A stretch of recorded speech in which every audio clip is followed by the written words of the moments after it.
करने के तो सिद्धांत चाहिए। तो इकट्ठा का सिद्धांत है हम सब लोग इस देश के मूल निवासी।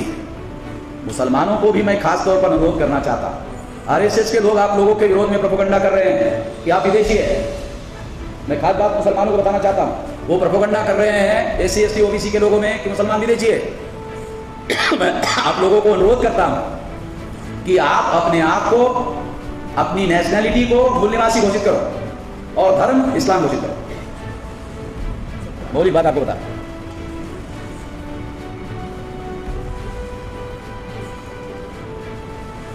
मुसलमानों को अपनी नेशनैलिटी यानी राष्ट्रीयत्व मूल निवासी घोषित करो और धर्म इस्लाम घोषित करो, तो कोई ब्राह्मण आरएसएस का आपको विदेशी कह नहीं पाएगा।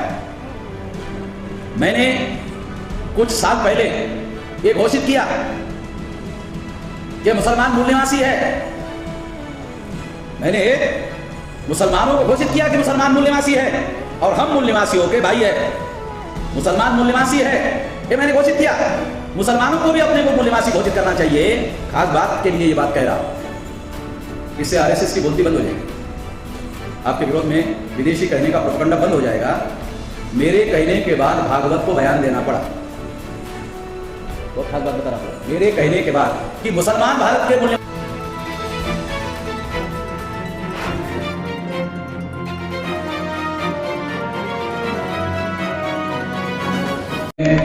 मराठी में पब्लिश हुई है, तो मैंने खुद मुस्लिम साहब को ये कहा कि हिंदी बोलने और पढ़ने वाले लोगों की संख्या भारत में बहुत ज़्यादा है, तो उसको हिंदी में भी ट्रांसलेट करके लिखवाया जाए। और मेरे कहने पर ये हिंदी ट्रांसलेशन किया गया, तो मैंने उनको वादा किया कि सारे देश भर में इस किताब का डिस्ट्रीब्यूशन वितरण करने का काम हम लोग करेंगे। तो इसलिए आज जो है इस किताब का विमोचन यहाँ आप लोगों के सामने किया गया। इस किताब में एक महत्वपूर्ण बात बताई गई है कि 2002 से जब पंडित अटल बिहारी वाजपेयी देश के प्रधानमंत्री थे, शायद आप लोगों को ध्यान नहीं होगा, 2004 मई तक अटल बिहारी वाजपेयी प्रधानमंत्री थे और 4 को चुनाव के बाद कांग्रेस की सरकार आई। तो ये बातें मैं आप लोगों को इसलिए बता रहा हूं ताकि आप लोगों को मालूम हो जाना चाहिए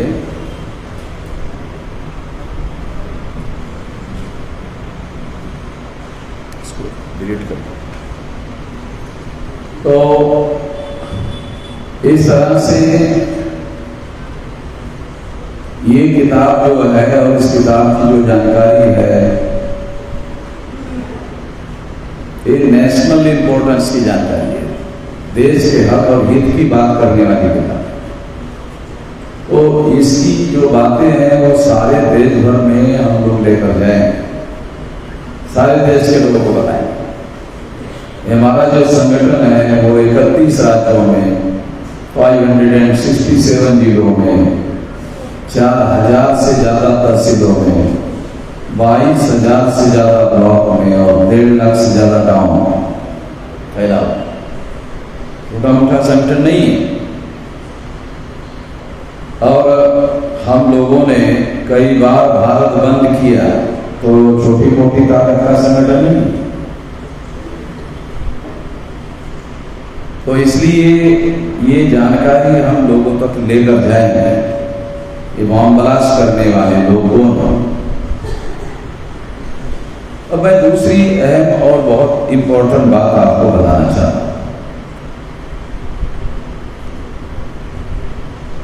कि आज तक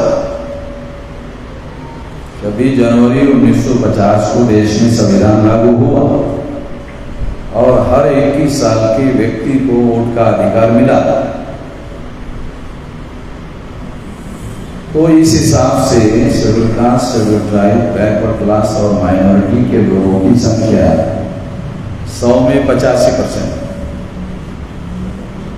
और हर विधानसभा में, हर लोकसभा में ये 85% लोग। तो जो 543 लोकसभा की सीटें हैं 100% सीटें इनकी चुनकर आई थी।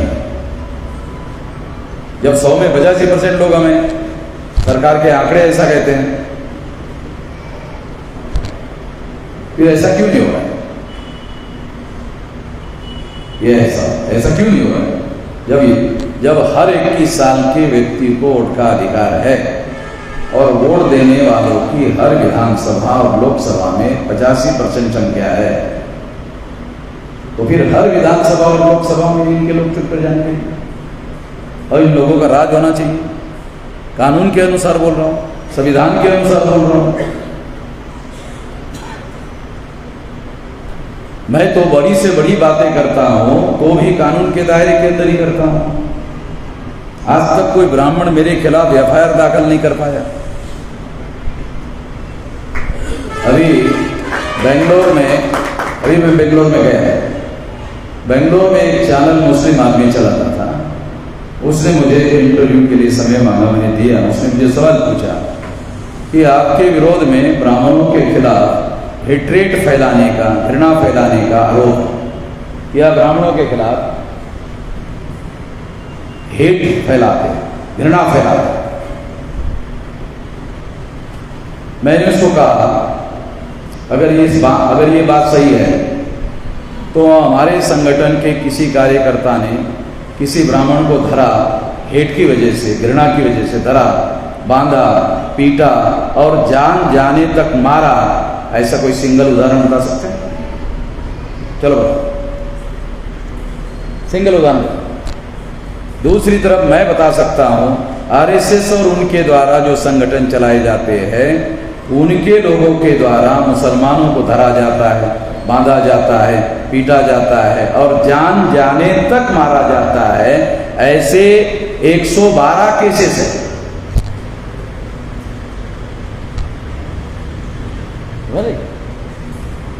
मेरे खिलाफ मैंने कहा आप मुस्लिम आदमी हो, पत्रकार हो और मुझे लगता है ब्राह्मण के संगत में रहते हैं।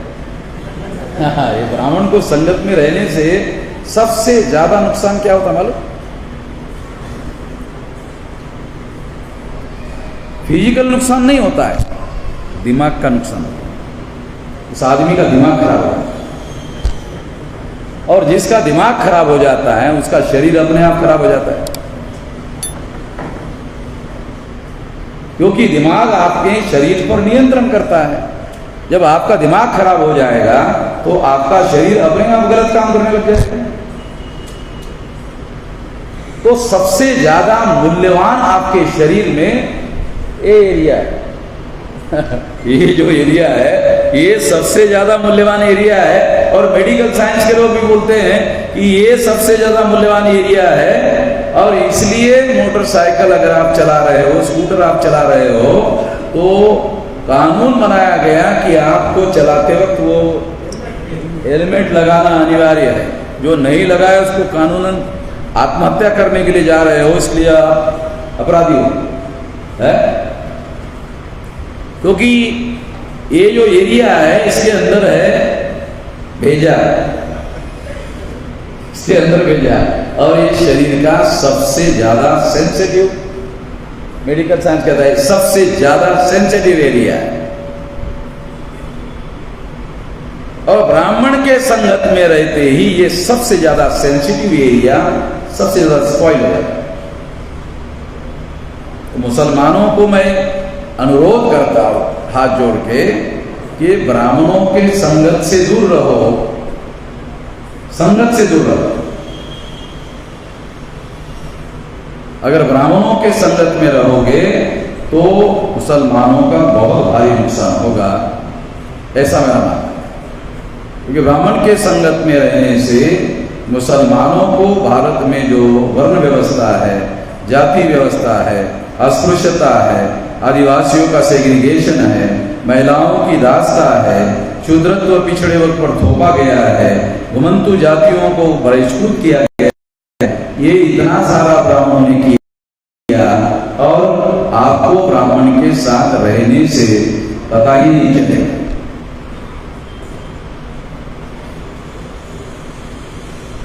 एक बार गांधी जी की और पेरिया रामास्वामी की मुलाकात हुई, तो गांधी जी कि कुछ अच्छे ब्राह्मणों के नाम बताओ। तो गांधी जी ने गोखले का नाम दिया और एक हाथ नाम दिया, दो नाम दिए। तो पेरियार ने कहा आप, तो जिसे ये लोग गांधी जी या दूसरे लोग अच्छा कहते हैं, मैं कहता हूं हो सकता है ब्राह्मण कोई अच्छे हो मगर है तो विदेशी, हो सकता है। नहीं, अंग्रेजों को गांधी जी ने कहा भारत छोड़ो।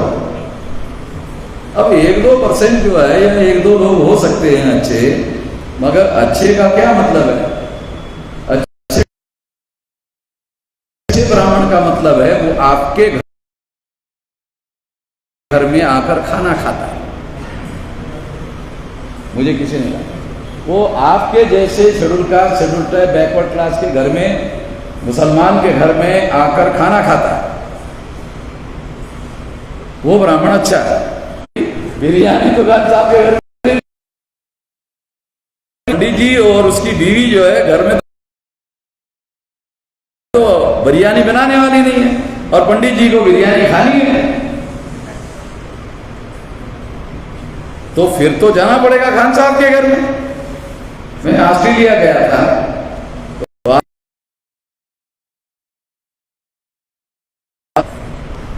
तो वो जो ब्राह्मण है जहां बीफ रखा हुआ था, यानी गोमांस रखा था, वो लाइन में लगा। जो मराठा है वो शाकाहारी के लाइन में लगा।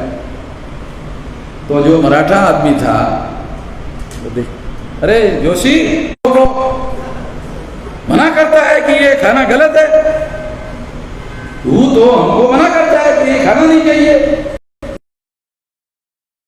लाइन में लग गया। बोलते महाराष्ट्र में कहा था ये ऑस्ट्रेलिया है।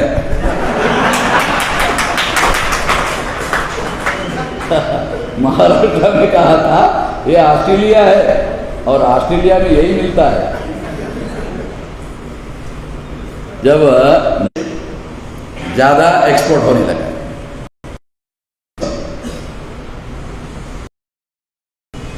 ये जो गौ माता के बारे में बहुत चिंता करते हैं आरएसएस वाले, बीजेपी वाले, वो 19% गौ माता का जो मांस है वो विदेश में एक्सपोर्ट होने लगा।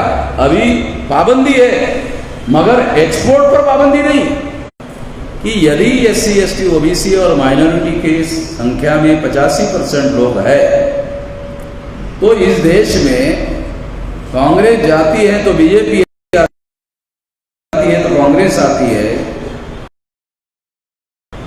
कांग्रेस की स्थापना चटर्जी, मुखर्जी, बनर्जी, गोखले, तिलक, आगरकर इन ब्राह्मणों ने बनाई। कांग्रेस की स्थापना 1850 की, और भारतीय जनता पार्टी की स्थापना पंडित अटल बिहारी वाजपेयी ने की। उनके पहले जनसंघ था, इसका राज आता है। इसका मतलब एक ब्राह्मण का राज जाता है तो दूसरे ब्राह्मण का राज आता है। अब ब्राह्मण की संख्या कितनी है? 3.5%। जब मैं ब्राह्मण की संख्या बताता हूं तो ब्राह्मण मेरे खिलाफ आरोप लगाते हैं, देखो वामन मिश्रा हम गाली दे रहा है। अब आप बताओ, ये ब्राह्मण की संख्या बताना गाली देना है? अगर 3.5% ब्राह्मण को 3.5% कहो तो इसको गाली बोलते हैं। मैं देहात का रहने वाला हूँ, गाली किसको बोलते हैं हम लोगों को ज्यादा मालूम है। वो गाली मैं यहाँ बोल ही नहीं सकता, मगर वो गालियां हम जानते हैं कौन सी गालियां बोली जाती है। बोल ही नहीं सकता आदमी को, यार कोई सज्जन आदमी, कोई अच्छा बंदा जो है इस तरह की बोली गाली जो है दे ही नहीं सकता, बोल ही नहीं सकता। तो हम केवल फैक्ट जो है वो तथ्य बताते हैं, जो सत्य है, एविडेंस है, सबूत है कि उनकी संख्या 3.5% है और 3.5% वोट के आधार पर ग्राम पंचायत का पंच वो चुनवा कर नहीं ला सकते। सरपंच बनाने का सवाल नहीं।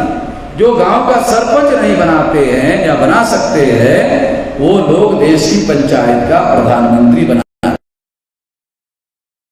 जाता है। तो कोई अखबार वाला, टीवी वाला इस खबर को नहीं छापता। बहुत खास बात आपको बता, खासतौर पर मुसलमानों को जानने से ज्यादा SC ST OBC के लोगों को जानना जरूरी है। क्यों? क्योंकि आप छोड़ दिया जाता है, और अगर उसकी खबर आपको छपवाकर बताई नहीं गई निर्दोष लोगों की, मुसलमान निर्दोषों की, तो आपके दिमाग में जो ओपिनियन बना हुआ है कि मुसलमानों ने ही बॉम्ब फोड़ा था, ये धारणा आपके दिमाग में बनी रहेगी। ये झूठ आपके दिमाग में सच बनकर बना रहेगा, और जो सच है निर्दोष छोड़ने का, वो आपके दिमाग के सामने आएगा नहीं, और आप झूठ के प्रभाव में ही रहोगे। इस झूठ का प्रभाव होगा हिंदू मुसलमान, हिंदू मुसलमान, हिंदू मुसलमान, हिंदू मुसलमान, हिंदू मुसलमान। जब हिंदू मुसलमान की चर्चा शुरू होगी, तो आपके दिमाग में करने का काम कौन कर रहा है? भारत गीता इसमें। क्यों? क्योंकि ये सम्राट बृहदत्त मौर्य की हत्या करने के बाद ईसा पूर्व 185 को जो आप लोगों का साम्राज्य था भारत में, मौर्य साम्राज्य आप लोगों का था, उसका आखिरी सम्राट बृहदत्त मौर्य, चंद्रगुप्त मौर्य के खानदान का, अशोका के मौर्य के खानदान का आदमी, इससे पुष्यमित्र शुंग नाम के ब्राह्मण ने मारा। उसके बाद रामायण, महाभारत, गीता, पुराण, ये सब लिखे गए। ये आप लोगों को पता नहीं है, इसलिए बता रहा हूं, आपको जानकारी नहीं है। तो वो जो उस समय लिखे हुए ग्रंथ है, उस समय के ग्रंथों में कहीं पर भी हिंदू शब्द नहीं है। यानी 2-2,500 साल पहले हिंदू शब्द नहीं था। हिंदू शब्द आया कब? जब आक्रमणकारी मुसलमानों के द्वारा भारत में आक्रमण हुआ, और आक्रमण में मुसलमानों में 2 शब्द अलग कर रहा, मुसलमान और एक आक्रमणकारी मुसलमान। तो जो आज के तारीख में भारत में मुसलमान है, वो ब्राह्मण को, और खान साहब का कलर देखो तो कहीं मिलता है? खान साहब और ब्राह्मणों का खानदान एक रहा होगा, कह सकते हैं, मगर हमारे लोगों का कलर खान साहब और आपका कलर, तो इसे कह सकते हैं डीएनए जो है काल्पनिक नहीं। बिहार में अगर आप जाओ तो बिहार के मुसलमान हिंदी भी ठीक से नहीं बोल पाते, उर्दू और अरबी तो बहुत दूर की बात है। आपको खास बात बता रहा हूं, बिहार के मुसलमान वो हिंदी तो दूर है, उर्दू तो बहुत दूर है, अरबी तो बहुत ज्यादा दूर है। उनको हिंदी बोलना नहीं आता वहां के मुसलमानों को। वो उनके गांव की जो भाषा है ना, वो बोलते गांव हिंदी, गांव की ठेठ जो बोलते हैं, हिंदी नहीं आती। तो उसका कारण क्या है? यही से बाप दादा खानदान जो है यही के। तो मैं खास बात आप लोगों को बता रहा हूं, समझा रहा हूं। ये बात हम लोगों को समझना बहुत ज्यादा जरूरी है, बहुत ज्यादा आवश्यक है। दोनों तरफ के लोगों को समझना जरूरी है, मुसलमानों को भी और SC ST OBC उन भी मराठा जो लोग हैं उनके लोगों को आपस में समझना जरूरी है, महाराष्ट्र के संदर्भ में और राष्ट्रीय संदर्भ में। ये बात आपको समझा रहा हूं कि जब ये सारे लोग जो है हमारे है, हमें आपस में मिसअंडरस्टैंडिंग पैदा किया जाता है। जो ब्राह्मणों का धर्म है वो हिंदू धर्म नहीं है। ब्राह्मणों के धर्म का ओरिजिनल धर्म का नाम ब्राह्मण धर्म है। ब्राह्मण धर्म का अर्थ ही वर्ण व्यवस्था है। ब्राह्मण धर्म का अर्थ ही वर्ण जाति व्यवस्था है। ब्राह्मण धर्म का अर्थ ही अस्पृश्यता है। ब्राह्मण धर्म का अर्थ ही ये सारी बातें। तो ब्राह्मण लोग प्रचार खुद करते हैं हिंदू का और हिंदुत्व का, आप लोगों को हिंदू और हिंदुत्व के शब्द का प्रयोग करते रहने से ब्राह्मण का डिफेंस होता है, ब्राह्मण का बचाव होता है। आप लोगों को ब्राह्मण का डिफेंस और बचाव करने का काम नहीं करना चाहिए और आपको कहना चाहिए कि इस धर्म का ओरिजिनल नाम ब्राह्मण धर्म, इस धर्म का नाम हिंदू धर्म नहीं है। क्यों? तो ब्राह्मण भी नहीं कह सकता ब्राह्मण को कहो कि आप तो डेली मुसलमानों के विरोध में बकते रहते हो। जब डेली मुसलमानों के विरोध में बकते रहते हो तो मुसलमानों का दिया हुआ हिंदू नाम क्यों स्वीकारते हो? तुम डेली मुसलमानों के विरोध में बकते हो तो मुसलमानों का दिया हुआ हिंदू नाम क्यों स्वीकारते हो? तुम अपने धर्म का नाम हिंदू धर्म कैसे कहते हो? अगर कहते हो तो मुसलमानों का दिया हुआ नाम है। अगर मुसलमानों का दिया हुआ नाम है वो आप अपने धर्म के लिए स्वीकार करते हो तो फिर मुसलमानों के विरोध में बकते क्यों हो? मान लेना चाहिए। तो आपकी जानकारी के लिए बता रहा हूं, उनके सुविधा के लिए जो चीज उपलब्ध है उसका उपयोग करते हैं। जो उनके लिए फायदे की बात है उसका उपयोग करते रहते हैं, जो उनके फायदे का नहीं है उसको छोड़ देते हैं। मगर हम लोग अनपढ़ लोग हैं, हजारों सालों से ब्राह्मणों ने वर्ण व्यवस्था, जाति व्यवस्था बनाकर हम लोगों को गुलाम बनाकर रखा। आज भी देखो, आज भी आजादी के 75 साल हो गए। राजस्थान में एक टीचर ने एक शेड्यूल कास्ट के बच्चे को स्कूल के मटके का पानी पिया, इसलिए उसको इतना पीटा वो मर गया है। खबर आपने पढ़ी? आजादी को 75 साल हो गए। अगर ये आजादी उनकी भी आजादी होती, बच्चे की भी आजादी होती या उन लोगों की भी आजादी होती तो मारा जाता। तो प्रूव है इनकी आजादी नहीं। आदिवासियों को आज भी जंगलों में रहने के लिए मजबूर किया है और उन जंगलों में जो जमीन वो करते हैं उनका कोई रेवेन्यू रिकॉर्ड भी सरकार के पास नहीं है। रेवेन्यू रिकॉर्ड समझते हो? फला कामले के नाम पे 3 एकड़ 12 गुंठे जमीन है, ऐसा ये रिकॉर्ड होता है? ऐसा रिकॉर्ड किसी आदिवासी के नाम पर भारत में है नहीं, क्योंकि रिकॉर्ड ही नहीं।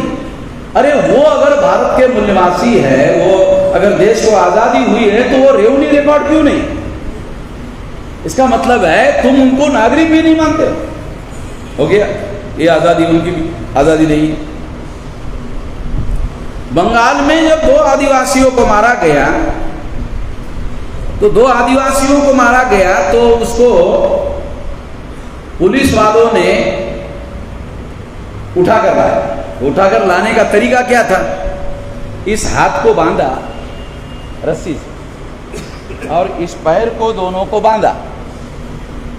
बांधने के बाद दोनों जगह जो है वो उन्होंने लकड़ी डाली, बांबू डाला और बांबू डालकर उसको उठाया। ऐसे 2 आदिवासियों को ऐसा बांधकर उठाया।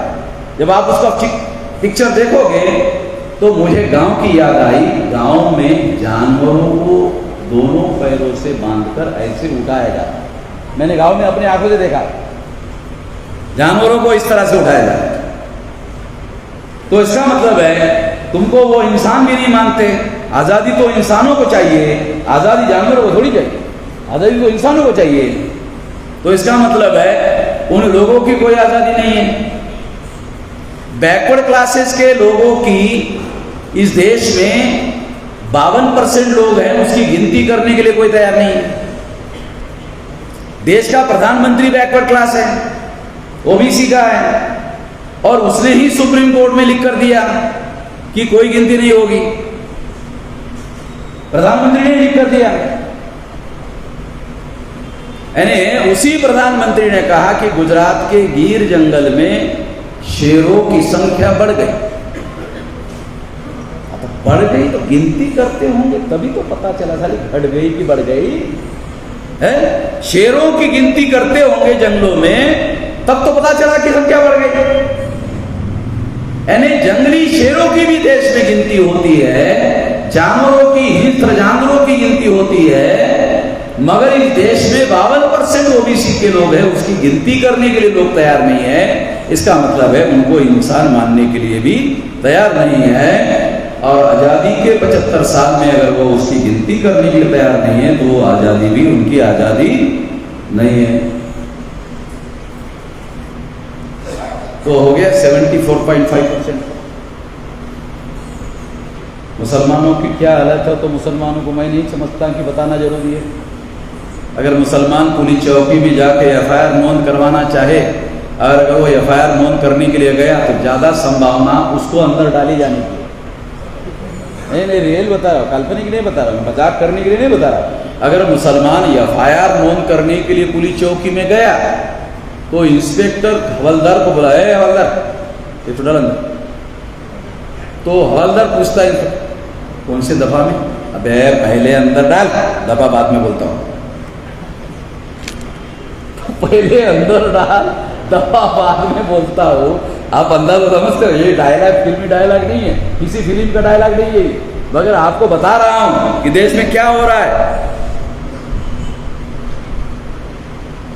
ये परिस्थिति है और इस परिस्थिति की वजह से, इस स्थिति की वजह से आज देश के हालात बहुत ज्यादा खराब बने हुए हैं। कोई काम जिसको हम संविधान कहते हैं, संविधान होने के बाद संविधान के अनुसार कोई काम नहीं चल रहा है।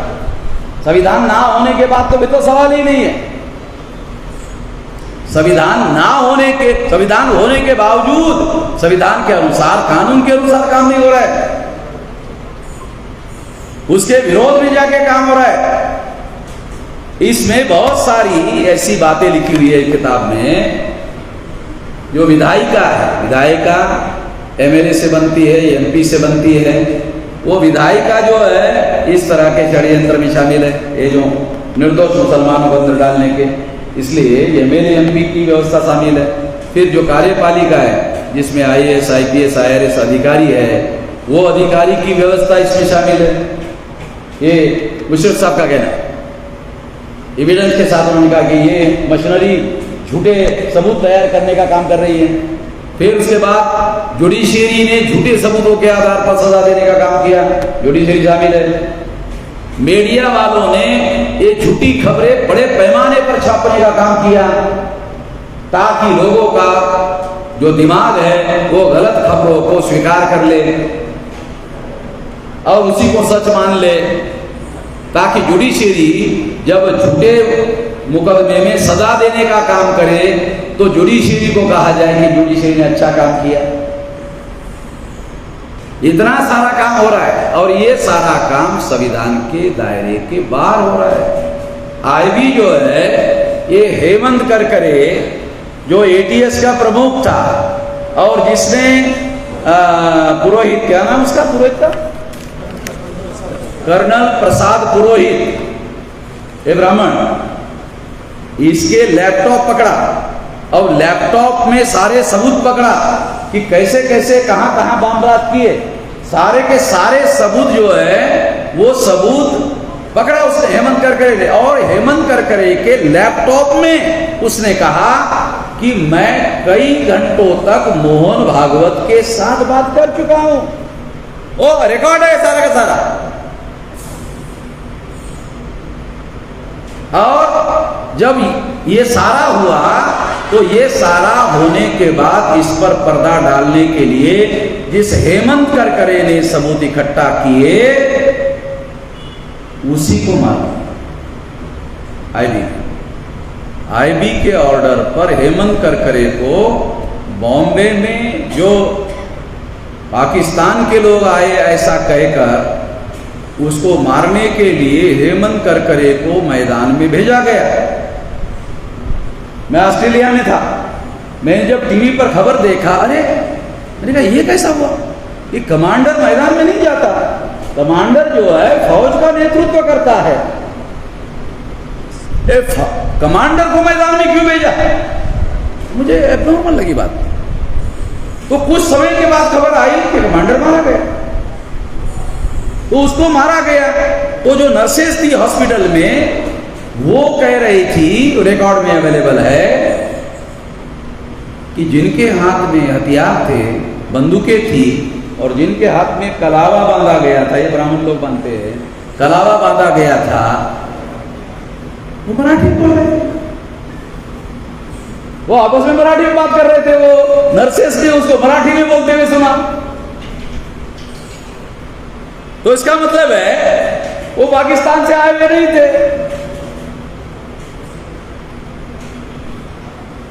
तो ये सारा बनाव जो है ये किया गया है, प्लान बनाकर किया गया है, और फिर उस बनाव में हेमंत करकरे को भेजा गया और हेमंत करकरे को मारा गया। मगर जिस आईबी ने उसको भेजा, कुछ समय के बाद आईबी को याद आया, अरे हेमंत करकरे के शरीर पर तो वो बुलेट प्रूफ जैकेट था, अरे जाओ जाओ जाओ, वो मरा नहीं होगा, जाओ देखो जाओ। एक ब्राह्मण अधिकारी था, उसका नाम इसमें है लिखा हुआ है, वो गया, उसने टेलीफोन किया, नहीं मरा नहीं है, नहीं मरा, मार मार। तो उसने आईबी के लोगों ने कहा यहां मार, क्योंकि यहां तक तो वो बंद है, तो यहां मारो, जहां मारने से वो मरेगा वहां मारो, और जब तक वो मरता नहीं वो देखो तुम मरा कि नहीं मरा, उसके बाद रिपोर्ट करो। इतना सारा रिकॉर्ड है। इसका मतलब है जो बॉम्बे में बॉम्ब ब्लास्ट की घटना हुई, वो बॉम्ब ब्लास्ट की घटना हेमंत करकरे जो एटीएस प्रमुख था उसको मारने के लिए की थी, नहीं ऐसा कोई घटना नहीं थी, ये ऐसी घटना करवाई गई प्लान बनाकर।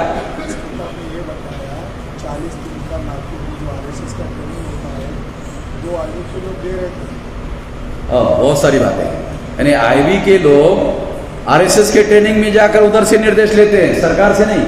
ये जो नरेंद्र मोदी देश का प्रधानमंत्री है, ये दिखाने के लिए, ये दिखाने के लिए, ये नरेंद्र मोदी प्रधानमंत्री नहीं है। बहुत सारे ऐसे फैसले वो लेता है तो हमें लगता नहीं है कि ये फैसले उसके लिए हुए। वो हेमंत करकरे को मारा गया। हेमंत करकरे को क्यों मारा? क्योंकि वो कर्नल प्रसाद पुरोहित के लैपटॉप को पकड़ा और वो हाईकोर्ट में केस दायर किया, और वो सारे सबूत जो है हाईकोर्ट को दिया। इस वजह से हेमंत करकरे को आरएसएस के आदेश पर आईबी के लोगों ने मारा।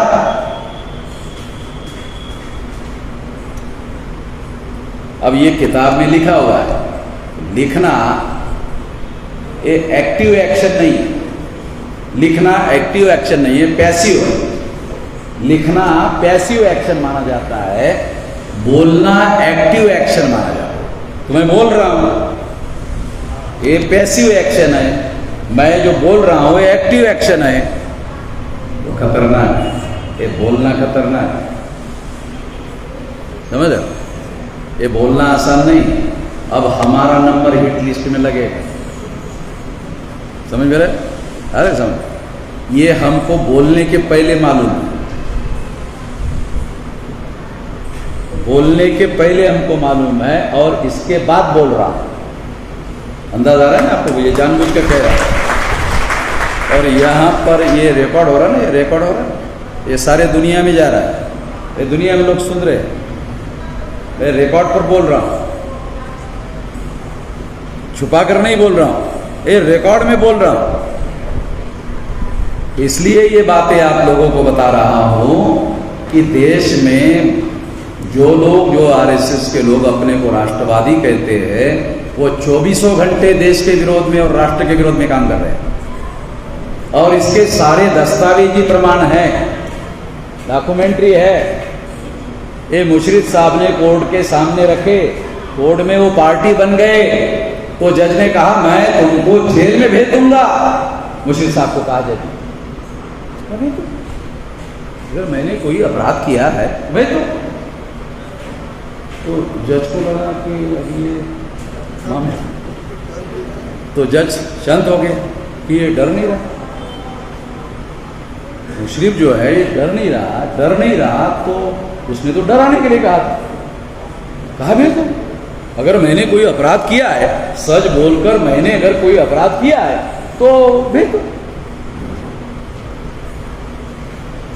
तो मैं आपको बोलना चाहता हूं कि अब ये किताब हिंदी में आई तो ये सारे देश भर में चर्चा का विषय हम बनाएंगे और लोगों को जो मालूम नहीं है वो मालूम हम करवाएंगे।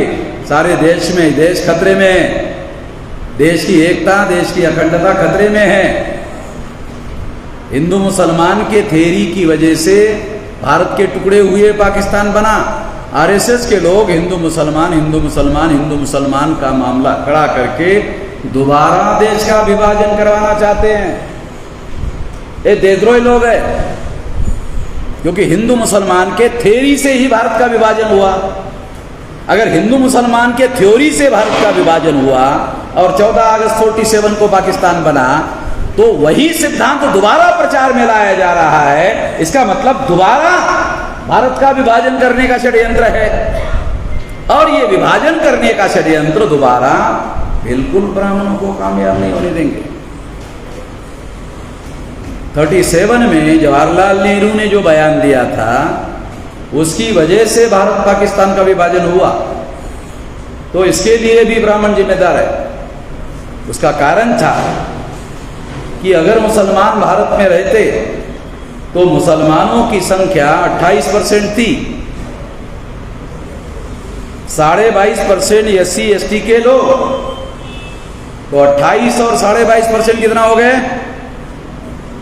50% से ज्यादा हो गए। और 4-5% और माइनॉरिटी हो गए 55-56%।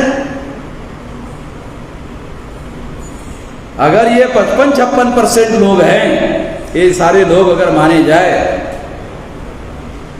तो इससे ये बात प्रमाणित हो जाती है कि ब्राह्मणों ने 3.5% ब्राह्मणों का भारत पर कब्जा बनाए रखने के लिए भारत का विभाजन करवाया। अगर मुसलमान भारत में ही रहते तो मुसलमान SC ST और नॉमिनिक टाइप के लोग मिलाकर ये मामला 65% संख्या का होता है। और ये 65% लोग, अगर ये लोग आपस में मिलकर राजनीति करते, जैसा बाबा साहब अम्बेडकर, मोहम्मद अली जीना और पेरियार, ये तीनों लोग एक जगह बैठे, और इसके फोटो मेरे पास है, तो इससे उनको संकेत गया कि ये लोग आजाद भारत में इकट्ठा तो आने वाले नहीं, और अगर इकट्ठा आ गए तो जवाहरलाल नेहरू और गांधी जी की राजनीति सफल नहीं होने वाली। 37 के प्रोविंशियल गवर्नमेंट में कई राज्यों में मुस्लिम लीग की गवर्नमेंट आई। इवन बंगाल में मुसलमान फजलुल हक जो है वहां के मुख्यमंत्री थे। तो इसलिए जवाहरलाल नेहरू ने प्लान बनाया, भारत का विभाजन होना चाहिए, और अगर भारत का विभाजन होगा तो टक्कर देने वाले मुसलमान पाकिस्तान चले जाएंगे, और रहते हैं SC ST OBC, तो SC ST को जॉइंट इलेक्टेड देकर और OBC को हिंदू बनाकर इनको ब्राह्मणों के राजनीति का हथियार बनाया जा सकता है, और इनका आजाद भारत में इस्तेमाल किया जा सकता है, और भारत पर ब्राह्मणों का कब्जा करवाया जा सकता है। जो आज है, जो आज है, कांग्रेस जाती है तो बीजेपी आती है, बीजेपी जाती है तो कांग्रेस आती है। इसका मतलब है एक ब्राह्मण का राज जाता है तो दूसरे ब्राह्मण का आता है, दूसरे ब्राह्मण का जाता है तो पहले ब्राह्मण का आता है। यानी राजा राम नाम का ब्राह्मण जाता है तो सीताराम नाम का ब्राह्मण आता है, सीताराम नाम का ब्राह्मण जाता है तो राजा राम नाम का ब्राह्मण आता है। तो हम लोगों को साला राजा राम सीताराम का भजन गाने के अलावा कोई विकल्प ही नहीं है। ये हमारे सामने रखा हुआ है। इसलिए मैं आप लोगों को बताना चाहता हूं कि जो बात मैं कह रहा हूं वो भारत के संविधान के आर्टिकल 19 मौलिक अधिकार के तहत बोल रहा हूं। ये किसी के बाप का दिया हुआ नहीं है। मैं कह सकता हूं मेरे बाप का दिया हुआ है, बाबा साहब अम्बेडकर का दिया हुआ है, साले किसी के बाप का थोड़ी दिया है। ये संविधान में आर्टिकल 19 के तहत बोल रहा हूं, मौलिक अधिकार है, और बोलने का पूरा अधिकार है, बशर्ते वो सबूतों के साथ होना चाहिए। तो मैं तो सबूतों के साथ ही बोल रहा हूं।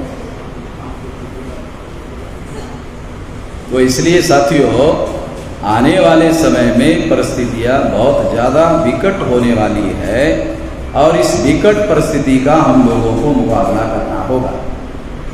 हमने 5 मार्च 2019 को भारत बंद किया, 29 जनवरी 2020 को भारत बंद किया, तो भारत बंद करने के लेवल तक हमने ताकत बढ़ाई। हमारे खान साहब कह रहे हैं कि हमारे महापुरुषों के अवमान के बारे में हम लोगों को कानून बनाना चाहिए। तो कानून बनाने वाली संस्था कानून बनाए, इसके लिए आंदोलन चलाया जा सकता है, इसमें कोई इतराज वाली बात नहीं है। इसके लिए तहरीक है, आंदोलन चलाया जा सकता है, आपकी बात कोई गलत बात नहीं है।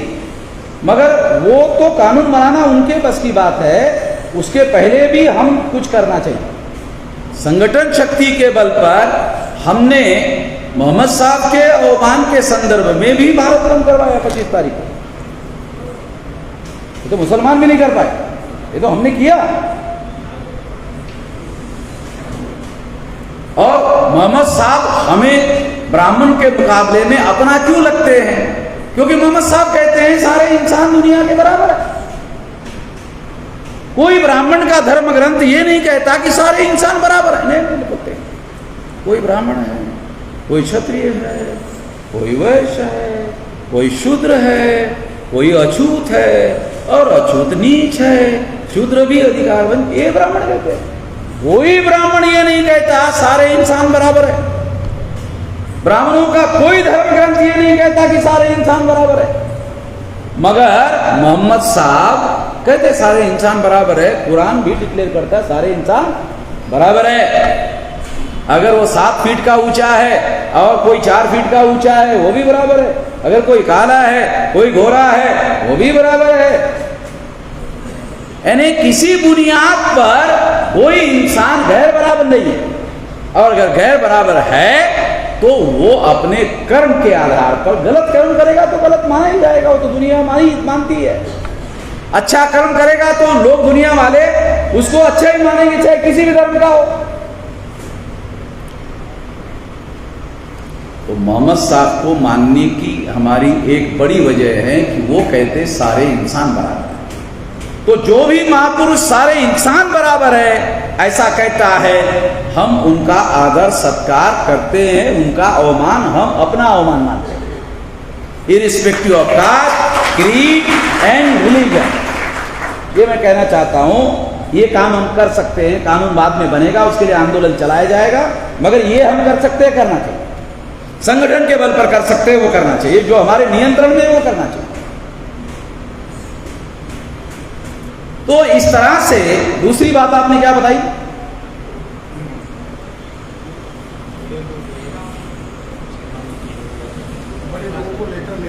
हाँ, बड़े लोगों को लेटर लिखा जाए, ये छोटी बात है। मैं ये छोटी बात अमान्य करने की कोई वजह मुझे लगता नहीं है। ये बहुत कठिन बात नहीं है, मुझे केवल लेटर लिखना है। तो ये बात आपकी मुझे मंजूर है। आपकी दोनों बातें मेरी सरकार ना होने के बावजूद भी मानने के बाद मेरी कोई सरकार नहीं है, मैंने आपकी बात को स्वीकार कर लिया क्योंकि मेरे इख्तियार में है। जो मेरे इख्तियार में है वो कर रहा हूँ। इख्तियार तो समझ रहे हैं ना, आपका उर्दू वाला शब्द यूज कर रहा हूँ, हिंदी मराठी का यूज नहीं कर रहा हूँ। तो इसलिए जो बात मैं आपको समझाना चाह रहा हूँ वो ये कि हम लोगों को इस देश में इत्तेहाद कायम करना होगा। और इत्तेहाद जो है, इत्तेहाद कायम करने के पहले एक बात मानना होगा। आखिरी बात बता, 1703 जाति के टुकड़े ब्राह्मणों ने शेड्यूल कास्ट के बनाए। शेड्यूल कास्ट तो बात का शब्द है। अछूतों के 1703 टुकड़े ब्राह्मणों ने बनाए। मुझे नहीं लगता आप लोगों को जानकारी, मुसलमानों को जानकारी। मुसलमानों को तो अंग्रेजों ने हिंदू मुसलमान 2 टुकड़े किए, इतना जानकारी। ये अंग्रेजों ने हिंदू मुसलमान 2 टुकड़े किए, मगर ब्राह्मणों ने अछूतों के 1703 टुकड़े किए। 1703 जातियां अछूतों की, 801 आदिवासियों के टुकड़े, ओबीसी पिछड़े वर्ग के 3743, तीनों को मिलाकर 6247 इतने टुकड़े ब्राह्मणों ने किए। तो अंग्रेजों में और ब्राह्मणों में तुलना करो। अंग्रेजों ने हिंदू मुसलमान 2 टुकड़े किए, अगर 2 को भागाकार कर, 2 से भागाकार कर दो, 6247 का भागाकार कर दो, 3000 से ज्यादा आता है? 3000 से ज्यादा आता है। तो ब्राह्मण अंग्रेजों से 3000 गुना ज्यादा खतरनाक है। गणित के साथ बता रहा हूं कि ब्राह्मण अंग्रेजों से 3000 गुना से ज्यादा खतरनाक है। तुलना करके बता रहा हूं। इतने टुकड़ों में उन्होंने हमें बांटा। मुसलमानों के साथ इत्तेहाद कायम करना ये दूसरे नंबर की बात है। पहले नंबर से ये जो 6247 जाति के टुकड़े हैं, तो बाबा साहब आम्बेडकर ने ये सोचा कि इतने सारे टुकड़ों को एक करना शायद मेरे जीवन में संभव नहीं है, इसलिए उन्होंने 3 हिस्सों में इनको इकट्ठा किया। एक 1703 जातियों को एक नाम दिया शेड्यूल कास्ट, 801 आदिवासियों का नाम दिया शेड्यूल ट्राइब, और 3743 जो ओबीसी की जातियां है, शूद्र की जातियां है, उनको नाम दिया ओबीसी। एक कॉन्स्टिट्यूशन है। तो बाबा साहब आम्बेडकर ने 6247 टुकड़ों को 3 नामों में संगठित किया। उन्होंने सोचा मैं जीवन में शायद इतना कर सकूं, तो इसको कॉन्स्टिट्यूशनल कहा, इसको कानून बनाकर कह दिया, कानून बना दिया। अब हमारे सामने इन सभी लोगों को इकट्ठा करने की बात है, तो इकट्ठा कैसे किया जाएगी? इकट्ठा करने के लिए तो सिद्धांत चाहिए। तो इकट्ठा का सिद्धांत है हम सब लोग इस देश के मूल निवासी। मुसलमानों को भी मैं खास तौर पर अनुरोध करना चाहता हूं। आरएसएस के लोग आप लोगों के विरोध में प्रोपेगेंडा कर रहे हैं कि आप विदेशी है। मैं खास बात मुसलमानों को बताना चाहता हूं। वो प्रोपेगेंडा कर रहे हैं एससी एसटी ओबीसी के लोगों में कि मुसलमान विदेशी है। मैं आप लोगों को अनुरोध करता हूं कि आप अपने आप को, अपनी नेशनैलिटी को मूल निवासी घोषित करो और धर्म इस्लाम घोषित करो। मौलिक बात आपको बता रहा हूं।